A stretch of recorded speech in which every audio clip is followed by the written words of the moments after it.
been vicious fighting going on amongst blocks of flats on the outskirts of the town.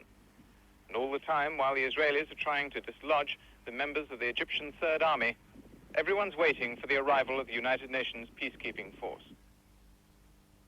The fighting was centered on a housing estate, though I also saw several other parts of the town hit by shell fire.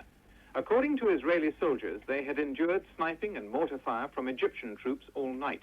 Now they were trying to silence those hiding in the flats. In the distance, the steady rumble of high explosives and machine gun fire was the most intense I have ever heard.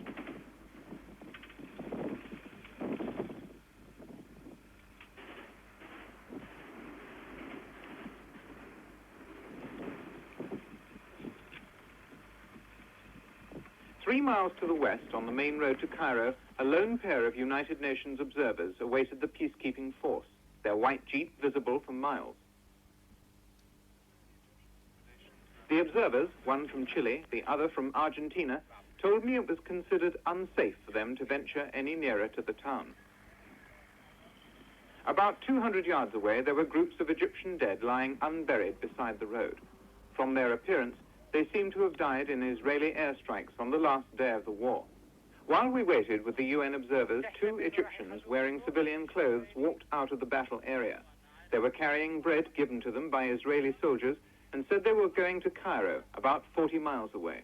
Almost certainly they were deserters from the beleaguered Egyptian garrison, opting out from a fight which had officially ended days earlier.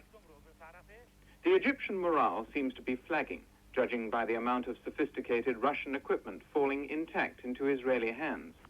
This was a complete SAM-2 surface-to-air missile battery, together with launcher vehicles and targeting radar. It was interesting that as well as Russian and Arabic, the maintenance instructions on the side panels were written in English. At midday, with fighting continuing and no sign of the UN peacekeeping force, Israeli armor moved close to the flats.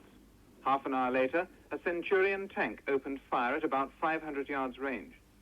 But we weren't able to film any of this because at that point I was arrested and escorted by military police 70 miles out of the battle zone. According to the Israelis, the Egyptian Third Army has ceased to exist apart from pockets of resistance. Yesterday, that resistance was fierce. The tragic irony of it all is that this was on the 5th day of a so-called ceasefire.